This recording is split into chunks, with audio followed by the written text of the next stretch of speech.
Hello and welcome. This is section 4, chapter 15, on the dynamics of simple harmonic motion. And this is where we really kind of put some pieces together and we're able to use forces to derive the angular frequencies of different oscillating systems. So to do that, first we need to recognize the role that acceleration plays in an object undergoing simple harmonic motion. So a spring bouncing up and down or oscillating back and forth. The acceleration, as you can see in this motion diagram, it looks that in this motion diagram, we start at the far, let's see, even if we start at, say, the far left end, and then, so if we release from rest, it'll be a very small acceleration that gets bigger and that gets smaller as the velocity gets bigger. And then at the equilibrium point, acceleration is 0. And then the velocity gets smaller as the acceleration now points back towards the center. And then the whole process repeats itself. So this is what the motion diagram looks like for the object in simple harmonic motion. If we expand on that, we get a very important equation for simple harmonic motion. That is the acceleration, which is the time derivative of the velocity vector, or which is itself the time derivative of the position, gives us back the position, but with a negative sign. And so this equation right here, the acceleration in the x direction being proportional to minus the frequency, angular frequency squared times position, this is the classic condition for simple harmonic motion, where the acceleration versus time, or the acceleration as a function of time, is proportional to the position as a function of time.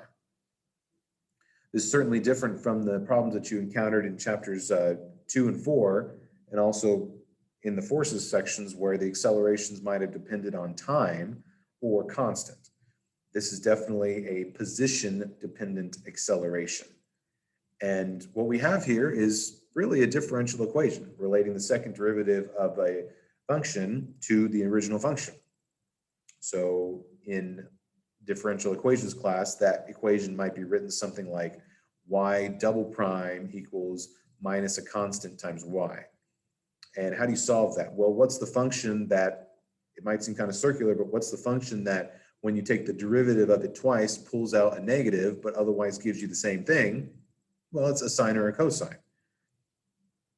And so if you are able to do where the dynamics of simple harmonic comes in, is that oftentimes you'll be given examples of physical systems and you have to apply Newton's laws to them. You have to say that there's the normal force and gravity and the spring force, drag and friction and all these other forces.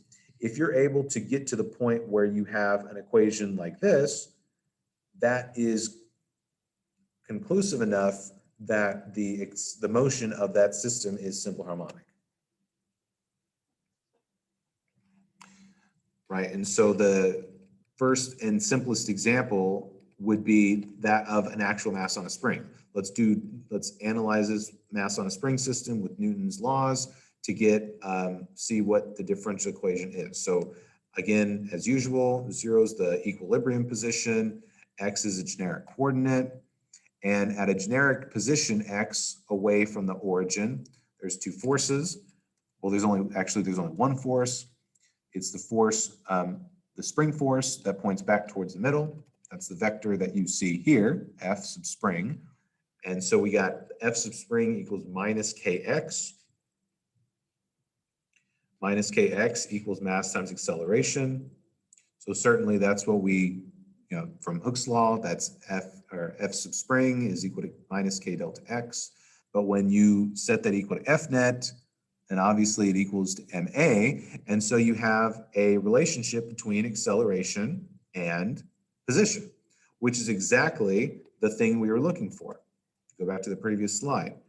The generic situation is that acceleration is minus the frequency squared times x. Now, in the specific situation of a mass on a spring, we've showed that k over m equals the angular frequency. And so the angular frequency then is dependent on the spring constant and the mass, as you are aware. But you can, if you don't want it to work with the angular frequency itself, you could relate it to the period of oscillation, or you could relate it to the linear frequency of oscillation. Because all those three quantities, once again, have the exact same amount of information in them. The, when to use which one will depend on really the situation, in which case the numbers might be easiest. For instance, when periods of oscillation are pretty big, like for instance, it's known that due to the sunspots of the sun has some sort of activity period relating to its sunspots of once every 11 years. That would be a pretty good time. That'd be a pretty good use of the period. But an example of where frequency would be more important is if you have, say, you plug in something into an outlet and the voltage in the outlet is oscillating at 60 hertz, right? The period of 60 hertz is something small, it's 1/60th or about 0.017 seconds, so the period in that case isn't as relevant. Although it contains the same information, the frequency is a better number to work with. Angular frequency, the omega, happens to be the most useful one theoretically, because we can derive it directly from Newton's laws without anything else. And so which one you use will depend on the context. Let's get in that quick check question. So we have these other examples of mass on a spring and how vertical oscillations affect it.